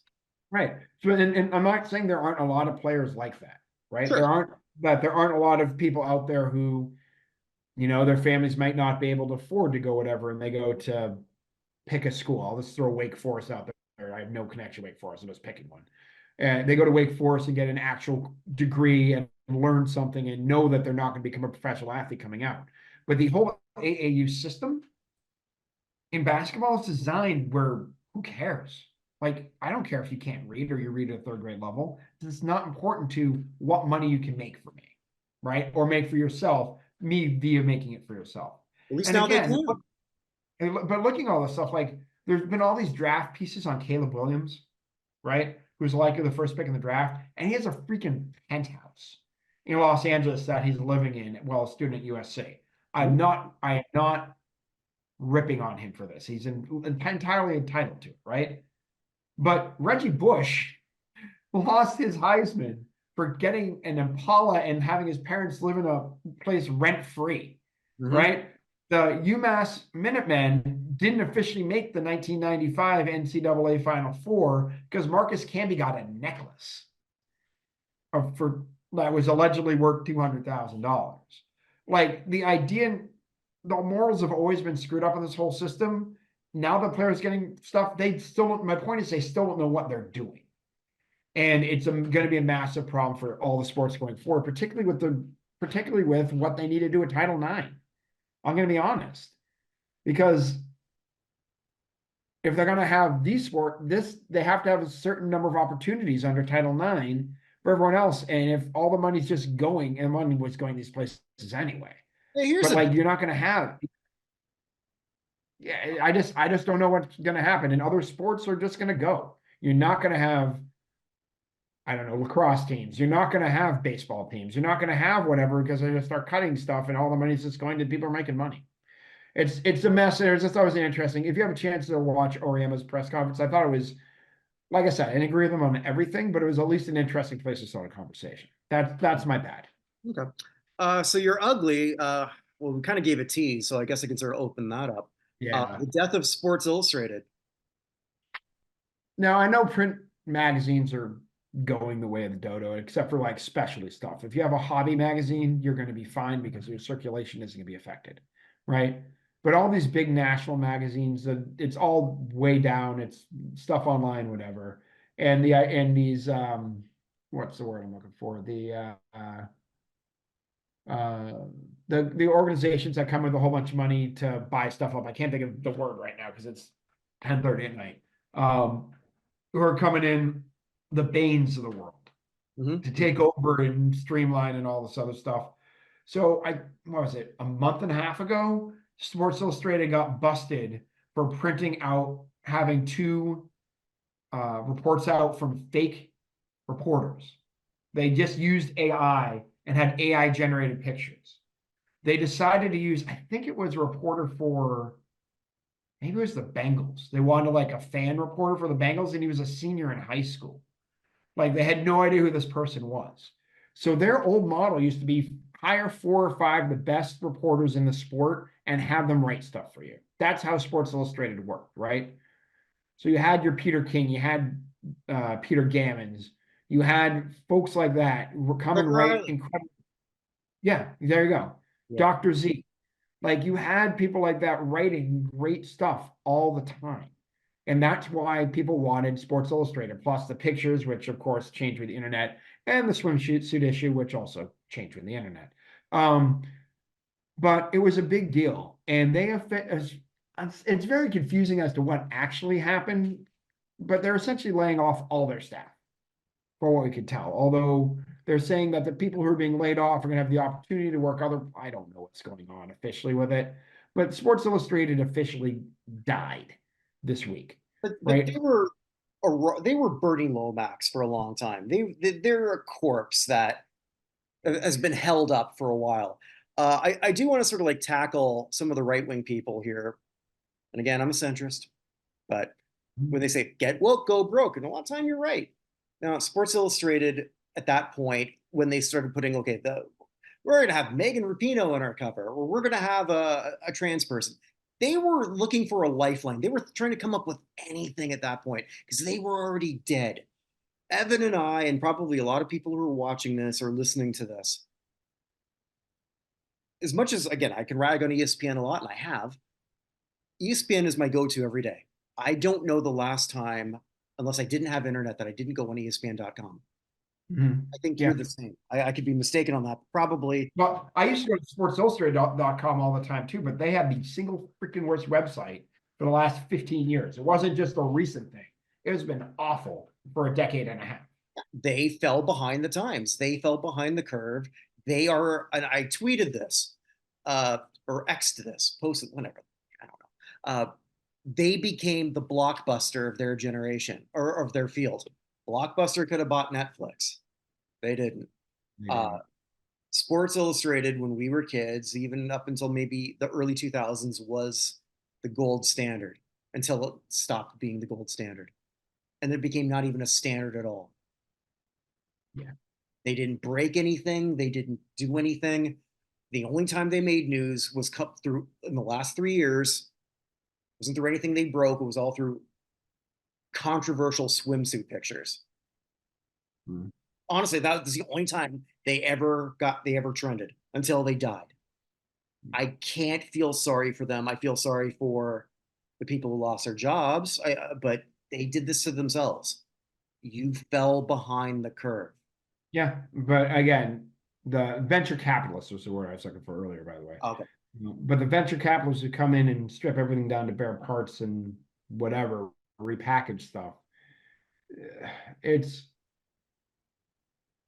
Sports Illustrated definitely fell behind the times. There are other ones that did the same. Barnes and Noble had the opportunity to basically partner with Amazon and said, no, we just can do stores. Why would you ever do anything on the internet? And that worked out well for them. Yeah, actually, they're closing 236 shops, and I saw an article saying that beloved retail chain can't keep up, or bookseller can't keep up with whatever. And I'm like, beloved bookseller is like Barnes and Noble, which is like it's not exactly, I guess it is your local bookstore now, but not really. Well, Um, I joke with but Pauline. She was just watching You've Got Mail, and I said, "Well, because I'm listening to that, or while I'm working, and then she's playing that just her little fun movie in the background." I said, at least at this point, both Meg Ryan and Tom Hanks would be unemployed now. mm, AOL. What can I say? We used to, and we Not always AOL. used. I mean, like Oh, this thing was that you owned a big giant bookstore. Come yeah, along. yeah. I watched some of the net a week ago. Well, that's got to age well, That did not age well. huh? That was hilarious. I only saw about 20 minutes of it. I was like, oh boy. But anyway, I felt the same way with the Lawnmower Man. I never saw Lawnmower Man, so I don't have an answer on that Oh, one. it's they're trying to do like virtual reality. Oh, okay. Man. Um, I do remember Cool World, where it got dropped into the cartoon universe. But anyway, Well, at least Brad Pitt aged well. Can't say the same about Kim Basinger, but anyway. anyway. Yeah, so it's an ugly day. Sports media is in serious decline. We I haven't even mean, talked about the ESPN of faking things to get Emmys. Like why? Or local yeah. Emmys. Who gives a shit? Yeah, I don't know. I mean, I just everything that's been going on with the Patriots stuff, like like uh someone asked Gerard Mayo this direct question about Yeah, I saw that. whether his race mattered and whether he saw race. He's like, of course I see race. If you don't see race, you can't see racism. And then the right wing's like, he's a woke, or like he was asked a direct question and answered it as a black man. Um, Well, yeah, so I thought that was sort of like an over. I mean, people have different answers on that. I mean, either way, let's just judge him on how he does. of course. That's all I care about. But then at the same time, we have Felger, who's one of the worst people in the sports, but somehow the most popular sports radio guy in Boston, and still one of the dumbest I don't know people in who that is. Boston. Who's that? Felger and Maz have the top sports radio show in Boston in 98.5. Okay, what do you do? What do you say? They both used to write for the Herald. Okay. Um, but they had Tom oh crap Curran on there today, and Mayo was hired on Wednesday and had like his introductory press conference on Wednesday. Mhm. And they're like, I'm already tired of all the stuff they're saying about whatever. We need action. He's been in the role for 3 freaking days. What actions Like, is supposed to do at this point? I don't know, have a full, I guess, already have had the draft, all the free agents and the coaching staff in place, apparently. But He, like, he should have negotiated with Roger Goodell to gain the New England Patriots a bye to play the winner of the Super Bowl right after the game. I don't want that. We'd get our asses kicked. So, um, but yeah, sports media is a mess anyway, but it's just a very ugly sign of the times that, like, I literally in the basement right now have 2 huge crates of Sports Illustrated stuff. I had Sports Illustrated from 92 through 2012, 13 delivered to me, and I've kept all of them. I have like LeBron James cover in 2003 that he was gonna be the next big thing. I found that one the other day. Well, they But got like that it's one right. yeah, they did. And some of those, if you ever look, they used to have the faces in the crowd. They had like up and coming people, and you're like, oh my God, oh my God, it's a 19-year-old Tracy McGrady. Or no, he wasn't even 19, he was like 15. So 15-year-old Tracy McGrady was in one of them. And they had who's the other one I saw? They were 14. Oh God, I can't remember who it was. It was I can't remember. It was a tennis player. What was it, one of Williams' sisters? It was 14-year-old Andy Roddick. That's who it was. And I was like, oh, look, baby Andy Roddick. Yeah, it's just the whole thing is ugly. We've gotten to the point where, and maybe it's just media in general, it doesn't really matter. Facts don't matter anymore. Everything's going to be replaced with AI. And Well, AI or whoever can talk the loudest. well, that's the other thing. That's the whole thing with Aaron Rodgers that we talked about last week with, I mean, I tried watching Get Up the other day. Yeah. That is just four people yelling at each other without listening to whatever else anybody else had previously said. Well, that's what I think got Kendrick Perkins in kind of trouble. Not trouble, but just a bit of notice. Just I got to come up with something. Yeah. Oh, Rex Ryan was on there saying that that it was all Brady, it was never Belichick. I'm like, Rex, what the fuck are you talking about? Like, he needed to say, like, he knew what he was saying was a lie, and he didn't believe that. By the way, for those guys who are too young to remember, Brady won those first Super Bowls because of Seymour, Law, Bruschi, Vrabel, Ted Washington, like all those guys, Roman Pfeiffer, Anthony Pleasant, like that, Lawyer Malloy. Those defenses were freaking awesome. mhm. And he doesn't win any of those Super Bowls without the defenses that Belichick built. I'm sorry, he doesn't. He wasn't fully Brady until 2006 when they realized that his offensive weapons sucked. And then 2007, they got him Randy Moss and Wes Welker. And then boom, he was Brady, the way we think of Brady now. But those first three Super Bowls were entirely that defense. Don't tell me that Brady with David Patton and Jermaine Wiggins and David Givens and a 34-year-old Troy Brown, who's also playing defense at the time, were like some offensive juggernaut. They weren't. Names that I never thought would be on this show. The first three. They were heavily dependent upon Antoine Smith as a running back and then Corey Dillon as a running back. Like, well, I'm sure the whole thing is just dumb. It's like whatever sells now, right? Everyone is trying to fire Tomlin. Yes. Why? If Tomlin were fired, he'd be the number one, he'd even more than Belichick. Tomlin's what, 53, 54? Looks the same as when he got hired, too. Yeah, he looks exactly the same. But like he's 20 years younger than Belichick, and he hasn't had a real quarterback in 12 years at this point. Well, like if you give him if he was fired, he would be the first coach hired. But we're all like cycle, and you forget everyone. They'll contradict what they said the day before because none of it fucking matters.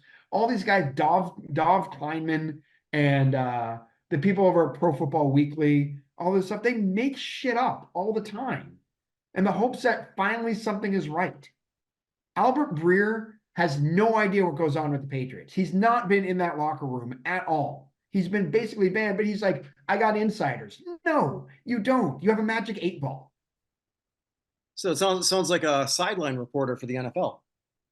No, well, first of all, she did a lot of damage to sideline reporters because I don't think her situation is actually representative of what most of sideline reporters do. I'm going to be honest with you. I think those folks work pretty hard on stuff, and she was just like, whatever. Right? Well, oops, sorry about that. I think she's, I don't know. I mean, like, I think you get sort of thrown under the bus to a point. Like, okay, we're going to throw to you at X time. What if you don't have nothing?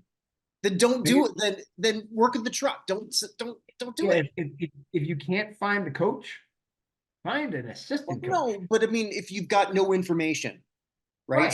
So just say, hey, information's been hard to find out. What we know is. Yeah. Coach X is under no obligation during the game to tell you a damn thing. After sure, they've got to attend the press conference. But I mean, like, you're not getting any gems. Walter Cronkite could be brought from the dead, and he's not going to get a gem out of anybody on a sideline reporting gig. It's just not happening. Yeah, it is the most worthless position in media. I'm sorry, but it is because and if they do have something, maybe you get that and then you feed it to other people. Hey, I've got something, and then let so and so do it. Yeah. Whoever's broadcasting the game, my opinion. I mean, you got to figure it's actually probably advantage for guys. I'm thinking of old sideline reporters, Tony Siragusa, Irv Cross, people like that who actually have some real connections with some of the players, who would be able to do it. I don't know how hard it becomes with other things. So, by the way, Tomlin is 51. He's somehow only 51 years old. All right, so he looks younger than me. That's depressing because I'm 51. I always like it when I find people who look older than me at 51. Well, yeah. So Tomlin's 51, Vrabel's 48. He's going to get a head coaching job here any second. Like, yeah, we'll see. But just, I don't know. Sports media, it's just a decline of Sports Illustrated, and quality writing matters. It just does. It matters. It matters in general all the way around. Considering you weren't sure what you're going to do for your GBU, you really we really Yeah, a long one here, bud. I've thought about it. Like, there's so many things I just get frustrated with. Like, I'm sorry, Mad Dog has no idea what he's talking about on ESPN. I haven't listened to him in years. He literally just starts talking, and whatever comes to his mind. Stephen A is spread too thin. He doesn't know what's going on a lot of the time because he's supposed to be an expert on everything, which is impossible. And he has to have a take on everything, which is impossible. Right? Yeah. He also goes into a lot of pop culture too, which, and I sort of learned this just doing this. Sometimes I get down on myself, I'll admit, when I'm talking to some people in our football group. It's like, damn, they know way more than I do. And then I realize in a lot of cases, a lot of them don't watch other sports. I do. That's all they do. Right. So, I mean, two of our most intelligent people in our group, I remember asking, like, what else are you watching? Nothing. Yeah. So, of course, they're going to know football way better than I do.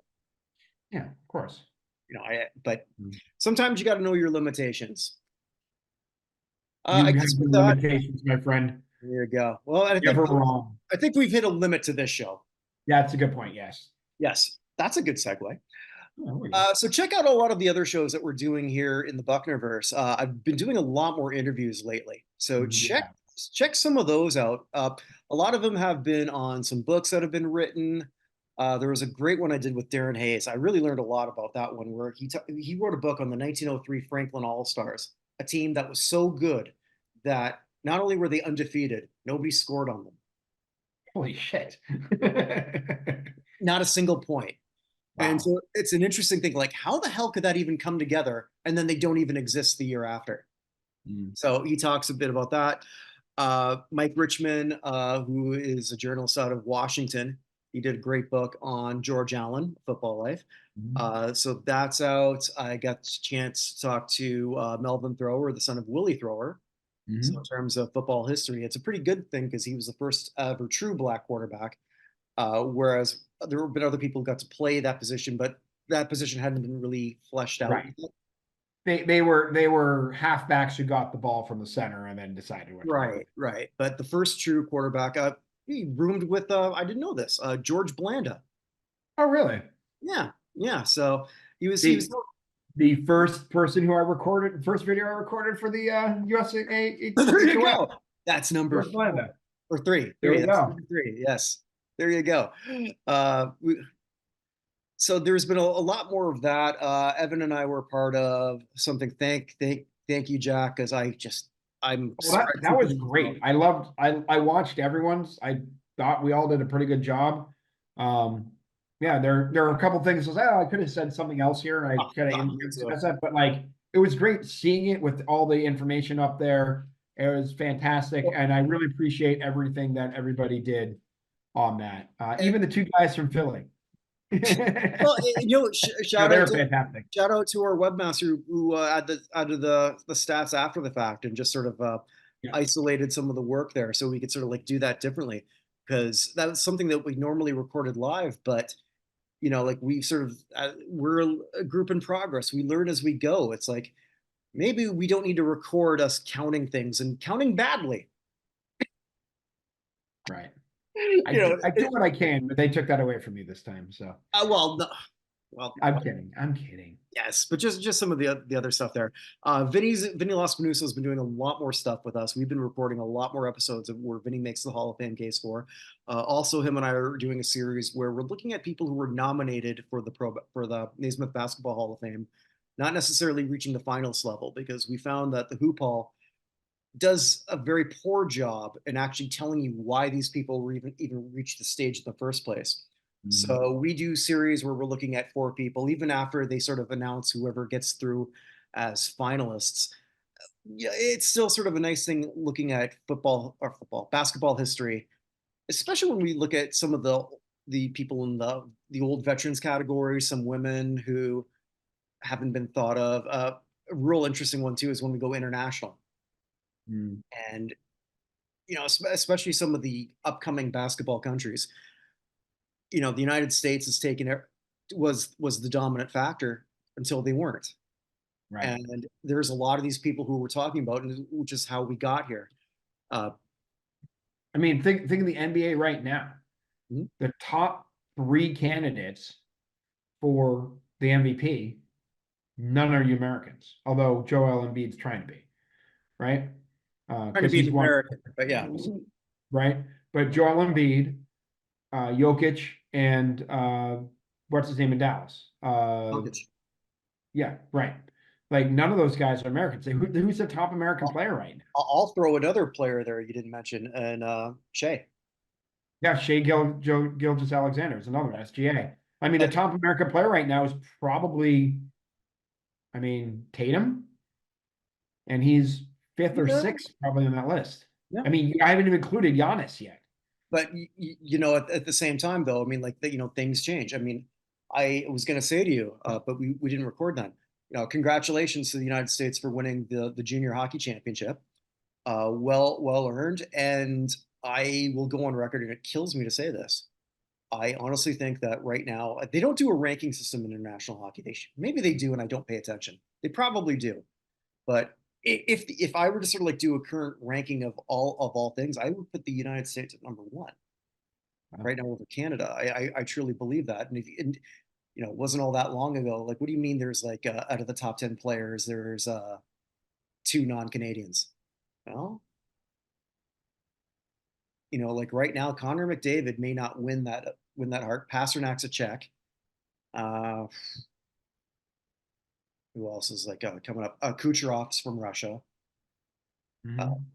you've got the I mean, Hughes from the United Austin States. Matthews is from freaking Phoenix.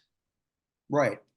Yeah, no, absolutely. So, I mean, it's an incredible thing to sort of like watch that as you take one thing away, then other things sort of take its place. The United States athletic pool hasn't shrunk; it's just diversified. Correct. And honestly, as someone pointed out, if the NHL never, if the Winnipeg Jets never go to Phoenix and never go to Arizona, Austin Matthews probably never plays hockey because there wasn't the infrastructure there in order for him to do it. That was one of the things when I was going through with Chris Chelios. Chelios went to high school where there was no hockey teams Mhm. and had to go to junior hockey in Canada, which didn't work out for him at first before he ended up going to, I can't remember the name of the school in San Diego, which was the only hockey program west of the Mississippi at that time Mhm. for college. They had one collegiate hockey program west of the Mississippi when Chelios was a junior player. Yeah, I'll match the same thing. Take away Vince Carter out of playing for the Raptors. Mm-hmm. One of the biggest things that I never thought I'd ever see happen, which is a minor thing to a lot of people, but Canada won a bronze in the Worlds Mm-hmm. at FIBA and one of their best players wasn't there in Jamal Murray because he was just taxed. Yeah, right. You know, but that I team was mean, loaded. at some point, the U.S. is going to have and Pulisic is great, but at some point, the U.S. is going to have a transcendent soccer player. A lot of it's going to come out of this World Cup, and I'm not lying about that. It may happen to Canada as well. Like the soccer's been building, but mainly international soccer. Like, Well, but what goes on with the Spanish league and the English league and the French league and the German league and the Italian league, right? Those have been building over here. You can get any of those games on TV. It's easier to get those games than MLS games, honestly, over here. But when this comes through and everybody sees everybody, the US, a decade from now, the US is going to have a player on the level of maybe not Messi and Cristiano Ronaldo, but that next level of guys down. They're going to be one of the top 10, 15 players in the world is going to be an American for the first time. And I'm telling you, it's coming out in this World Cup. Yeah, I think you're right. All right. Well, with that, we thought this would be an hour. It wasn't. Wherever you, never is. Wherever you are, wherever you may be, make today a great one because it's not going to come again. Stay safe, everyone. Take care, guys.